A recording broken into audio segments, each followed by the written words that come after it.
Thanks for watching tonight! Well, fellas, today's the big day. October 13th, 2025.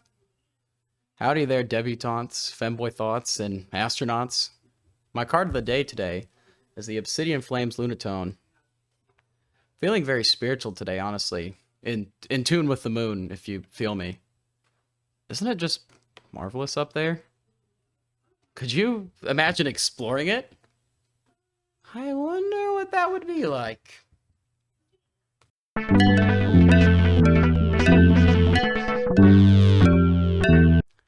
My ideal journey to the moon would start in Area 51. I hear that's where they bake all the apple pies. See?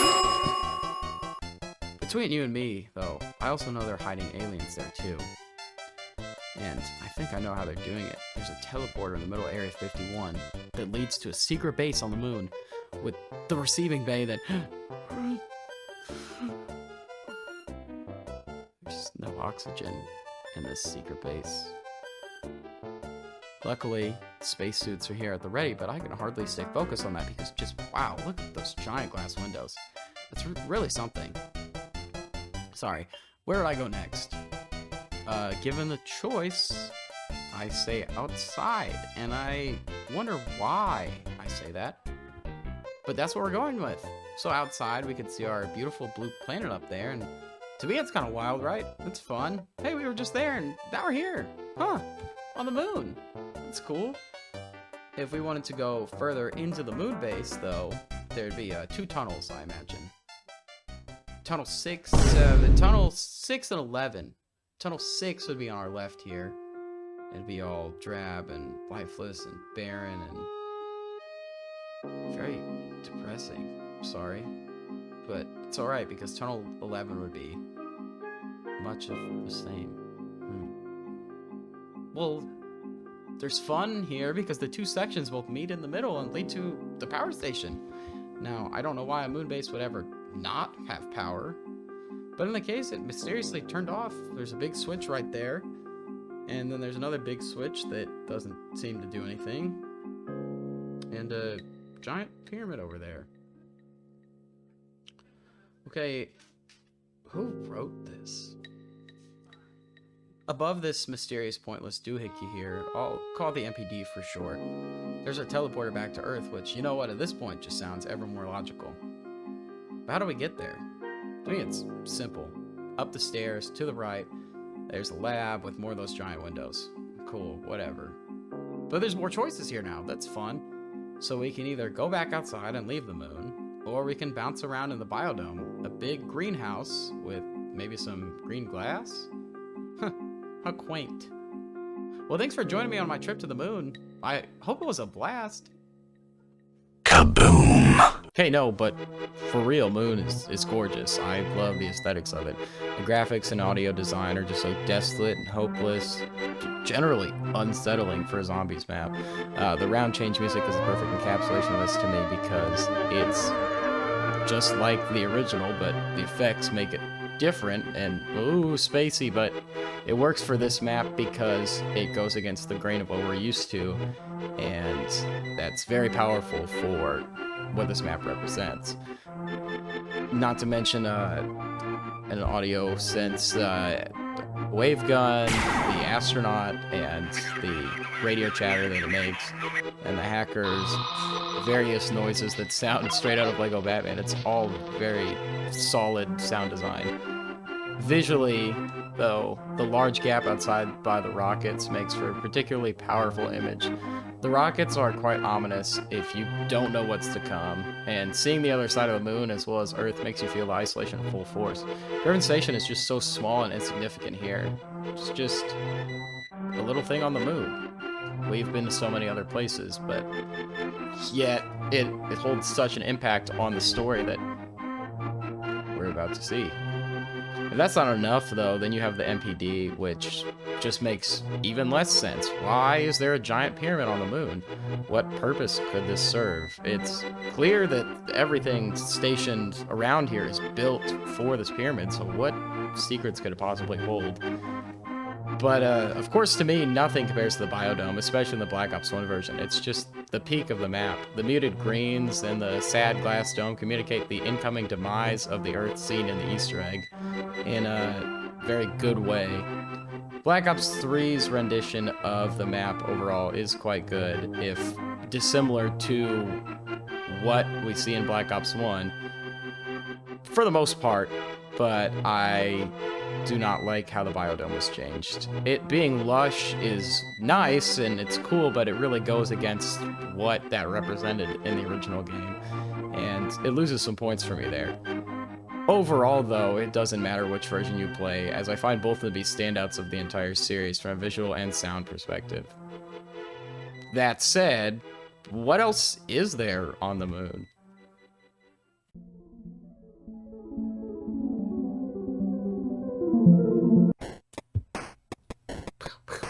Alrighty there, Space Cowpoke. You know, there's always more than meets the eye, and Moon is no exception to this rule. Moon is one of the most unique experiences Treyarch Zombies have ever made, mostly for the better, but occasionally for the worse. The new features really do a lot for the replayability. First thing I've got to mention is the gravity. Being on, well, the moon, means that your general movement options are expanded upon as low gravity is active throughout Griffin Station. While low gravity is not a feature I'd prefer to see on every map, or most maps to be frank, the change is fitting and a good addition to the challenge of the map. Next we have No Man's Land, an infinitely spawning zombie area that gets stronger as time passes, with a surprise cameo from the Hellhounds. This is the true spawn room for the map and serves as a great test for any player, as if you are skilled enough you can actually obtain both a Pack-a-Punch starting pistol as well as either Jug or Speed Cola before round 1 begins. Now, level with me here.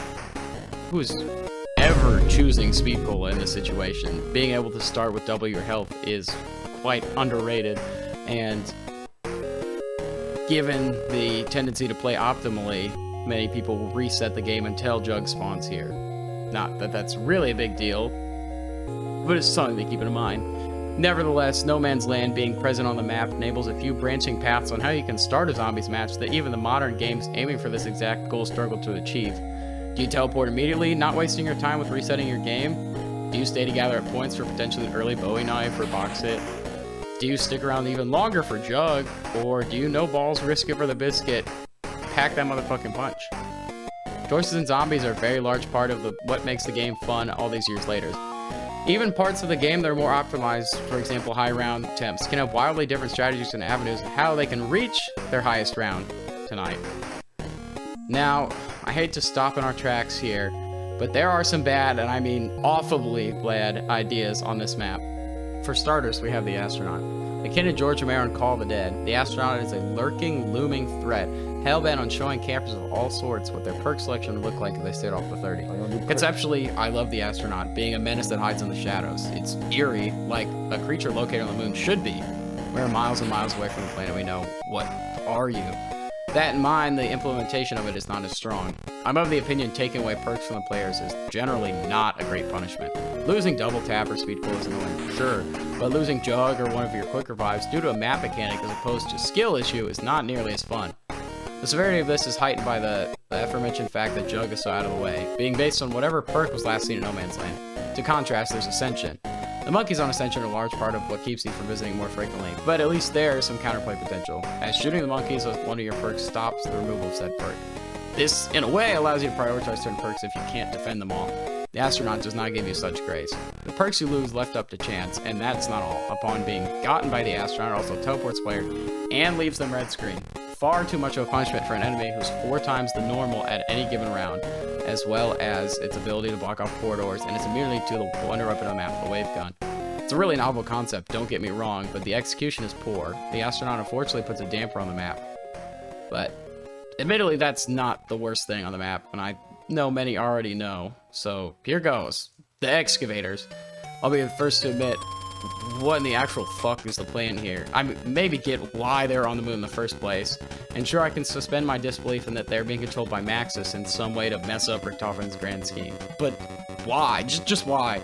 They aren't bad of a system to deal with if you get Gershes, but stopping everything in tracks to not permanently lose access to spawn or vice versa is wildly bad game design. Thumbs down for me. But then we have so much fun stuff. The hacker. Nothing like it has ever or likely will ever be seen again. Removing perks, changing drops, switching ammo prices, rebuilding barriers. What can't this thing do? It literally pays to be a gangster, as you can see. Jimmy Z must have been having a particularly creative day at Treg Studios the day they brainstormed Moon, though, because the hacker's not the only variably useful item here. Introducing the Quash Expressive Dingaloo, let's call it the QED for short. The novice question of the QED is, well, what can it do? The more seasoned answer is, what can't it do? Free guns, perks, explosions, negative power-ups. What the fuck? This thing is crazy. I know in a serious high-round attempt, the Return of the Gershes is unanimously seen as the better choice. And it should be. But for pure fun zombie slaying, QEDs all day. My favorite addition to the map, though, is the wonder weapon, the wave gun. This is far and away my favorite wonder weapon of all time. The dual-wield zap guns that combine to make a powerful microwave blast? Sign me up. Both weapons use different ammo pools, too. That's really nice. Now, sure, it can't make drops, but with the hacker, that hardly matters, which kind of goes to show the brilliance of this map. Moon not having any traps, sans maybe a last-ditch effort with the excavators, leads the meta to revolve around the wave gun, and on another classic zombies map, a wonder weapon with no drop potential is a one-way ticket to the box. BO1's design philosophy, however, is more intricate and calculated. Akin to the monkeys on Shang, you have the ability to directly influence the drops you receive, allowing you to refill your wonder weapon and therefore needing to do trayouts far less often. This makes for fast, engaging gameplay with a simple premise. Keep your wave gun full and keep the astronauts somewhere else. And then, of course, there's one last big feature on the Moon that I'd be ashamed to forget.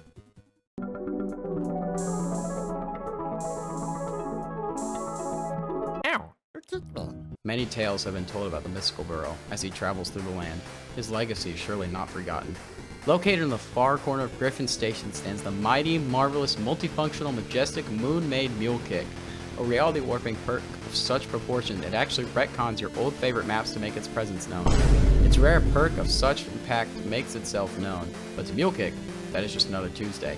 Mule Kick is a frequently reoccurring perk introduced on, well, Moon, of course, that costs a hefty 4,000 points but enables you to carry a third weapon. Now, let's address the obvious. 4,000 points?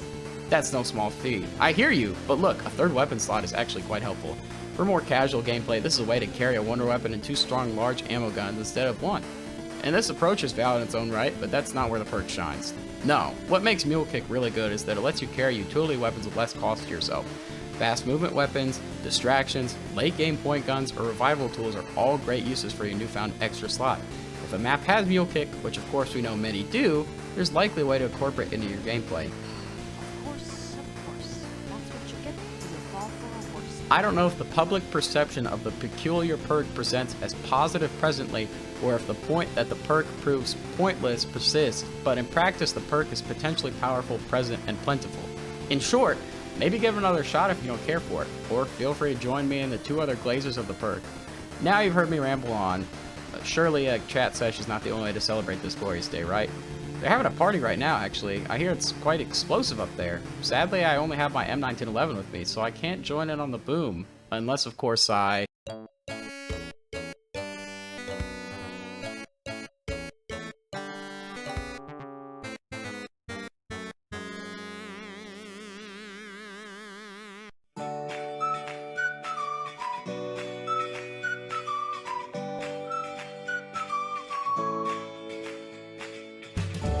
Alright, here we go. We got the Pacific Punch for the Pack-a-Punch. Reaching for Juggernaut tonight. Don't mind the bomb that just dropped in my house. Throw a grenade over here. Run in the general direction. And it didn't do anything.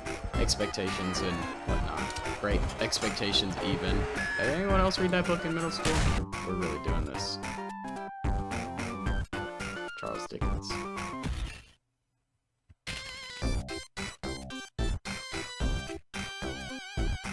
Oh, it's neither of those things. Whoa. Oh, hi. Hey, don't knock that down, please. Hey, not on my keyboard. Oh, Sonic. Okay, I can't see my screen right now. I got a cat in front of it, but I'm gonna trust that she knows what she's doing. You got this, Sonic? Are you playing for me? Oh, I know y'all saw that tail. Here.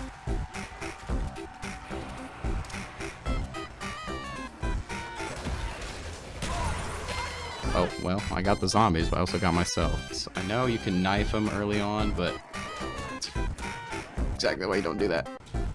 Alright, cool. So we can actually play the game now. It's crazy that, yeah, if you want to do that, you just kind of have to flip a coin. And personally, my gambling has not been my strong suit, but I just haven't leveled up that skill enough. I hear that as long as you keep going, you can't lose.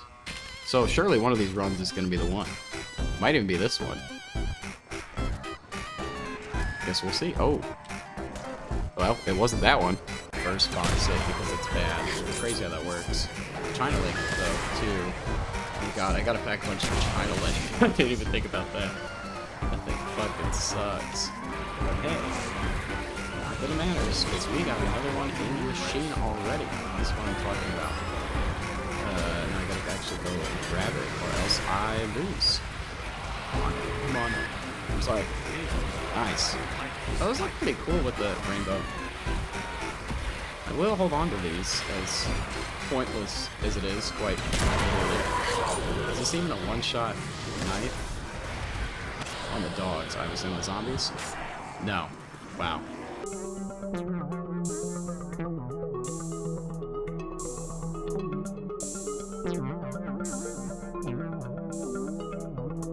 I think right there is a great send-off to Moon. Thanks for being a fun map. I can't believe that Richtofen is for real up there right now. I wish I could see it going down.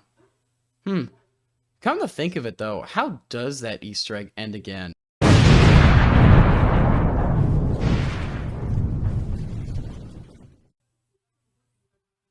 Wait. Oh my gosh. This whole time I've been focused on the whole gameplay aspect and whatnot. I forgot that, well, today is the day that it really all happens, and Moon doesn't end so well.